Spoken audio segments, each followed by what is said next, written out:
Hey everyone, welcome to the Blissful Living Podcast. I am Dr. Rochelle Marie Lawson, known as the Queen of Feeling Fabulous, and I'm so happy to be here with you because my guest today, I'm not going to drop who she is just yet, but my guest today is an amazing lady, and she has a company that is focused on success and wealth, and so we'll share a little bit more about that with you during the show, and we'll let you know how you can get access. But as you know, I like to take care of business, and so I want all of you to be able to totally absorb the information that's going to be shared today. So while I take care of business, this is what I want you to do. I want you to find a place to sit, get you something to write with, get your favorite beverage, tea, coffee, water, wine, whatever it is, whenever you're listening. Get the most appropriate beverage for you. Tell your family to give you a few moments, and we're gonna, while you do that, we're going to really take care of business and thank our sponsors, Blissful Living for You at Blissful Living, the number 4, the letter U.com. You want to check them out. If you're really into elevating and amplifying your wellness, wisdom, and wealth, they've got some goods for you that you will not be able to deny, because these goods not only help you to amplify those 3 areas. If you're a queen out there and you're ready to command your empire, no matter what is on your way, then you need to tap into Blissful Living for You, because they got what you need so you can be that unstoppable queen that not only commands her empire, but is able to command it, expand it, grow it, and have a sustainable empire so that you can leave a future legacy for your future family generations. The next sponsor, you want to check them out, www again at Blissful Living, the number 4, the letter U.com. The next sponsor I want to thank is All Day Cable Incorporated. All Day Cable is a telecommunications installation company located in the heart of Silicon Valley. It has been named one of the top 50 women-owned businesses in Silicon Valley, and they've been in business since 1990. They specialize in voice, data, and fiber optic cable installation, all things network distribution, whether it's audio, video, speaker, passenger information display system, whatever you need that helps you to make the connection with your customers right the first time, then you definitely need All Day Cable. They specialize in servicing small, mid-sized, and large corporations, as well as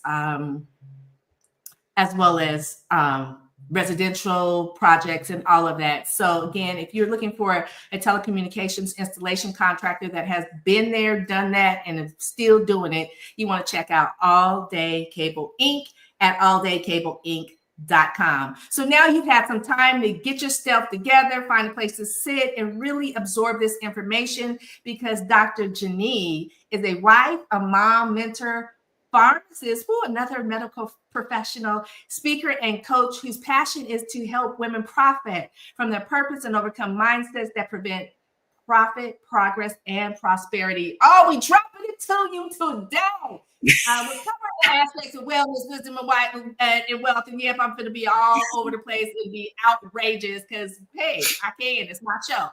After facing homelessness with a doctorate degree in financial hardship, Dr. Janee has dedicated her life to helping women discover their purpose, achieve personal success, and eliminate the mindset of self-doubt, low esteem, and self-sabotage. So welcome, girl, Dr. Janee, to the show.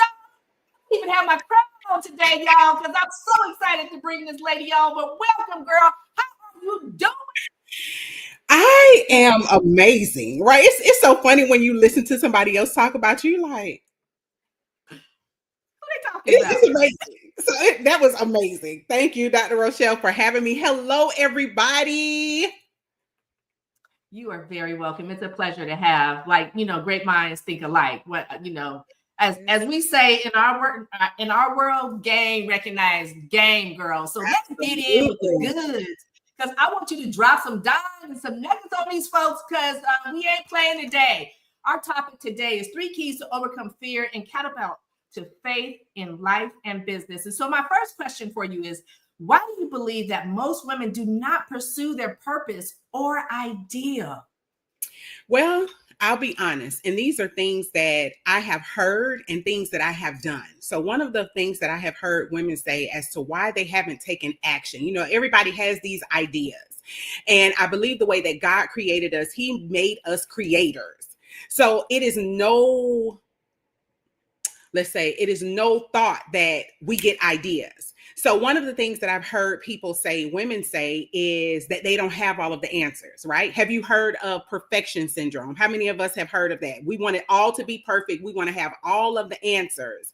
But the number three thing that I've heard women say is that they're afraid of selling, afraid of rejection, afraid of success. You know, that I've heard that as well. And you would think, like, why would somebody be afraid of success, right? Because and then, you know, when we set out to do what we do, we're setting out to be successful. But I think the big problem is that when you get to that precipice where you're just about to jump or take that next step to be successful, you start having self-doubt. You know, why do I really deserve this? What is my family and friends gonna think about? They're gonna think I'm that bougie chick now.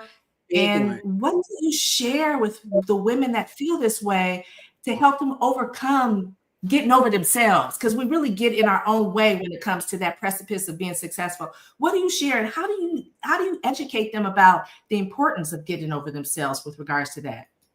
Well, everything is mindset. That's one thing. But I truly believe that the ideas that we get are not for us, right?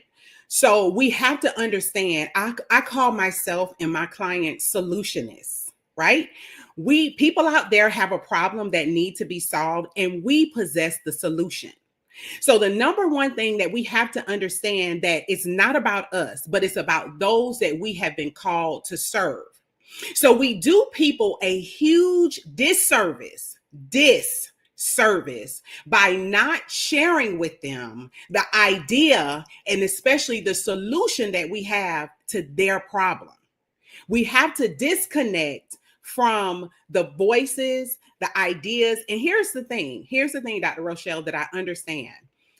Fear is learned.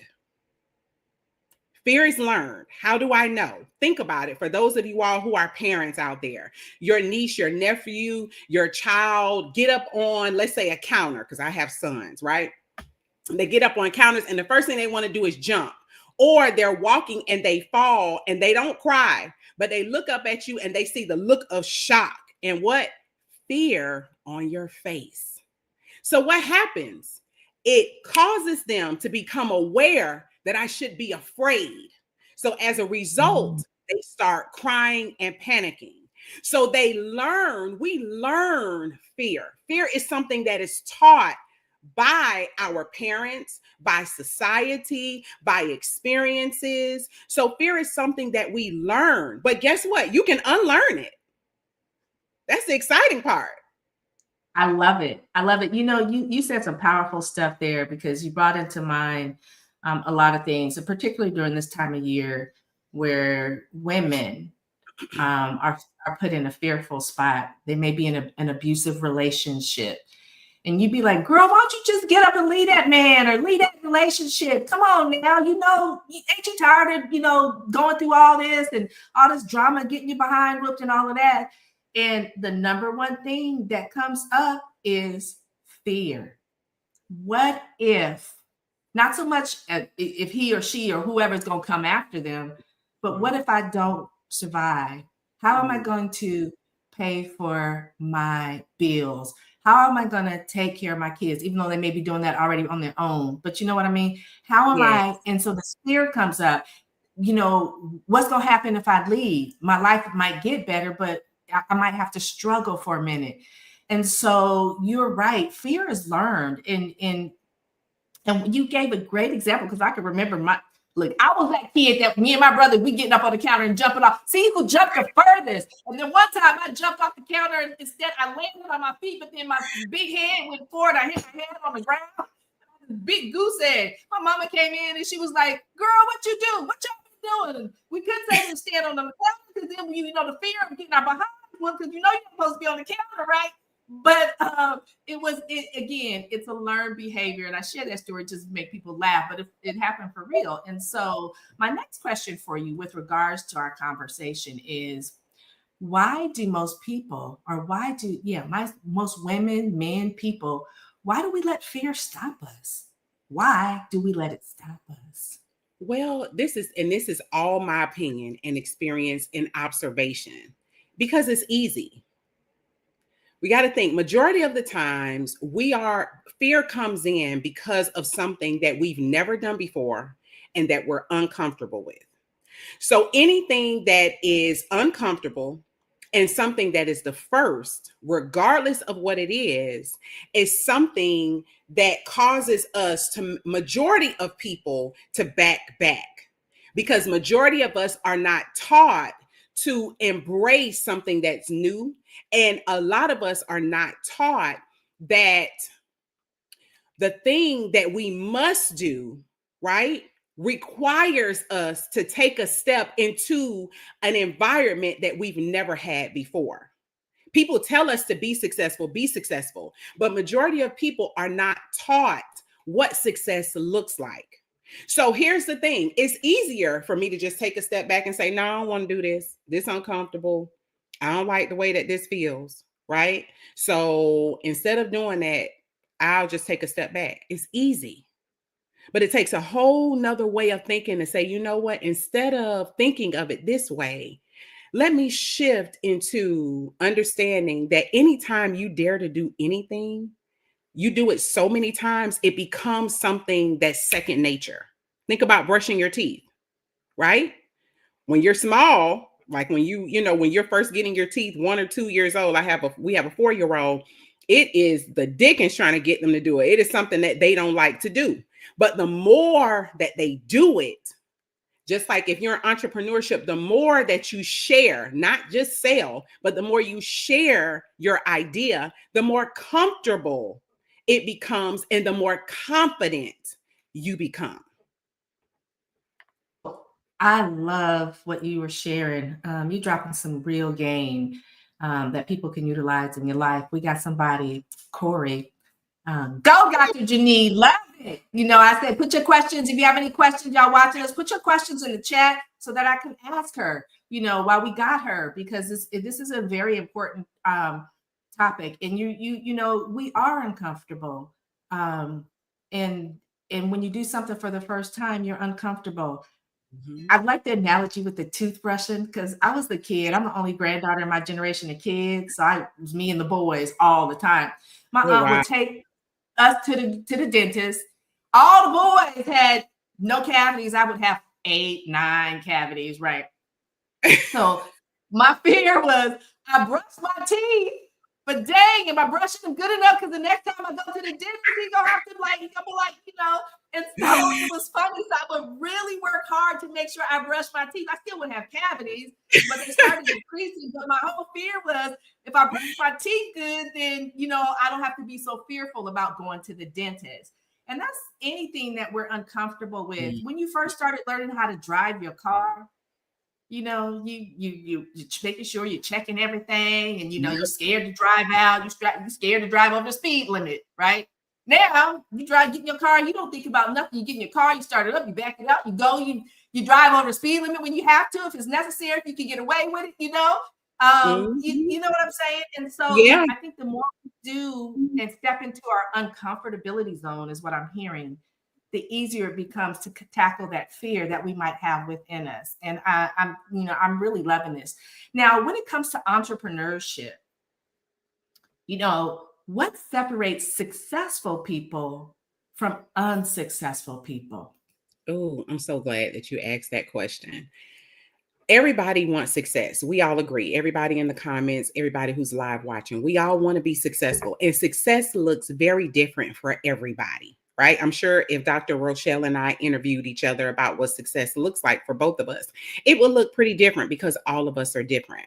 But one of the things that I have observed about very successful people, and especially when I say very successful, when I think from a financial standpoint, since we're talking about entrepreneurship, those who have built multi-million-dollar companies, these are mentors of mine. None of them know each other. None of them have been in the same room, right? But they all have one thing in common, and it is their mindset. It is their belief system. So when we look at mindset, we know is a compound word. We have mind and then we have set. Set by definition is a place or a position. Your mind is your belief system. It is what you know to be true. So when we put the two words together, mindset is the position of our way of thinking. So successful people have a higher way of thinking. You can't tell them that they can't do something. If they don't figure it out, they're going to find somebody who's going to figure it out for them, or they're going to invest until or do it until they perfect it. I'm sure, Dr. Rochelle, at the beginning of these podcasts, you probably had it like, it probably was challenging. Now it's second nature to you. This is something easy, right? What happens to unsuccessful people? They give up before they even start, or they take a step and they stop and they go back. Why? Because it's easier. Because it's comfortable to stay in the state that I'm in instead of do what is necessary to fight my way out. And successful people have captured the fact that I'm going to figure it out, and I'm going to shift my belief system, and I'm going to invest in myself until I figure this thing out. So to answer your question in short, it's mindset. It's the positioning of their thinking. Again, some real hardcore game that you're dropping in, because when I think of successful people, they weren't always successful. We all start, pretty humble, not unless you're born into a wealthy family. But for most of the people that look like us, we start pretty humble. And I think about Oprah Winfrey, who was turned down for that broadcast network job because of the way she looked or whatever it was. But she didn't let that stop her. She said, okay, I'm going to figure out another way to get to where I want to be. I think of Michael Jordan. He was cut from the varsity basketball team. He's the GOAT in basketball. I mean, I love me some basketball, but he truly is the original and the GOAT, because he was cut and he figured out, I'm going to find a way so that I'm not only successfully make it on that varsity basketball team, but accelerate at North Carolina University and in the NBA and become the GOAT. Not that he was setting out to be the GOAT. He was just setting out to be successful to his caliber of what he saw success for him. When I think about myself, I think of the times that I was told that I couldn't get hired as an electrical engineer in Silicon Valley, even though I had the right skills, the caliber, the knowledge, the wisdom, because I was going to be working around men that were my father's age. That didn't stop me. I went on and got, of course, a few more degrees, but it didn't stop me. And I started a business. I'm like, okay, you don't think I can do it? Watch me. I'm going to not only start a business, I'm going to be successful, not because I want to show you and say, ha ha, but because I have to prove to myself that nobody puts roadblocks that prevent my success except for me. And if I could break through those roadblocks and those barriers that are within me, then I become that bold, unstoppable chick that I am today. And so I love the information that you're sharing and the game that you're dropping, because I think this is real talk. And I don't think we talk about it enough, particularly in our community. We're going to have roadblocks, no matter what it is, whether it's personal, business, or whatever. But if you have that wherewithal and that integrity within yourself to find a better way, find somebody that's successful that'll mentor you, invest in yourself, have conversations like we're having with each other today. A sister will lift another sister up, but that sister has to know that sister needs help, and she can't know it if you don't ask for it. So today is our call for all of y'all listening to us and watching. If you want success and you want to break through those mindset barriers, reach out to Dr. Janine. Reach out to her. Reach out to me, because I can connect you to her. It's not always you have to know the person directly. It's like you never know who knows what you know to get to where you want to be. So I'm loving this. Now I want to ask you this. How will you overcome the fear of failure, success, rejection, or whatever to achieve success in business and in life? Well, you said it when you were talking about Michael Jackson. Michael. He's another one, right? Michael Jordan, right? Because nobody knew Michael Jackson existed before he became Michael Jackson and before there was the Jackson 5, right? You said it about Michael Jordan. You said it about yourself. It boils down to you. See, I had this woman tell me one day, she said she didn't want to deal with her. She didn't want to deal with her. And when I heard when no, she sent me that in a message, and I was just like, I was baffled because for me, I'm always trying to figure out how can I improve myself because I understand that while success is evidence of the work that you are doing behind the scenes, I realize, remember our beliefs. I heard this some years ago, and you all may be familiar with this. Our beliefs drive our actions, and our actions drive our results. So, what does this say? Our results and what we produce, the evidence of what everybody sees, the success of Jordan and his shoes, his basketball career. This man has been retired for probably 20 years now. Has it been 20 years? Probably over 20 years now, right? And he's still making millions, billions of dollars off of a brand that was created decades ago, right? Right. Yeah. Nobody knew the work. Nobody knew the belief system that he had to create. Nobody knew the foundation that he had to build to get to a place that dictated, hey, I'm going to shoot this basketball multiple times until I perfect it. I'm going to take all of the negativity that people have said to me that I did wrong, and I'm going to perfect this thing until I get it right. So to answer your question, it boils down to you as an individual. How bad do you want it?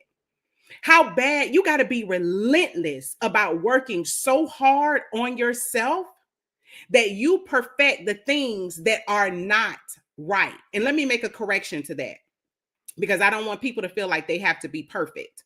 But what I'm saying is all of the areas in your life that are flawed, right? All of the areas that you are uncomfortable with, all of the underlying issues that are blocking your ability to stand up and take a chance on the very gift that you were created to present to this world. Be relentless about working on yourself until you see the results that you want to see. When you hear rejection, okay, instead of saying, I'm just going to give up, okay, well, why did they say no? What do I need to improve? Was it me? Was it my presentation? Was it the way that I said what I said? Or was it them? What do I need to tweak? Because that's one of the things that I'm always looking at. How can I become better? That should be the question that you're always asking yourself. I don't care where you are in your business. I don't care if you're making multi-millions of dollars. How can I become better? The root is you. You are the one who's going to produce the fruit. I love it. I absolutely love this conversation. Okay, now we're kind of at coming to the close of our show. So I want people to know, how can they connect with you? Well, I'm on YouTube as Dr. Janine Mobley. I'm on YouTube. I'm also on Instagram as Dr. Janine Mobley. And also I am on Facebook as Dr. Janine. I'm sure you probably have the information available. So yeah, that's how you all can reach me. Well, there you have it, y'all. Her information will definitely be in the show notes. I suggest you subscribe to the show so you can get, wisdom and words of getting dropped on you on a daily basis, where you can listen to this over and over and over again to motivate yourself to be the best that you can be. I'm Dr. Rochelle Marie Lawson, known as the Queen of Feeling Fabulous. And I want to thank our sponsors, Blissful Living for You at Blissful Living, the number 4, the letter U.com. Check them out. I also want to thank our other sponsor, All Day Cable Inc. at alldaycableinc.com. And, I always like to leave you guys with something that motivates and empowers you. And so not only am I wishing you peace to your mind, wellness to your body, and tranquility to your spirit, but I want you to go out today and crush it, not kill it, crush it as you push through your blocks and your barriers and become that unstoppable bad king or queen that I know you are. Until next time, I'm wishing you peace to your mind, wellness to your body, tranquility to your spirit. Bye, y'all. Bye.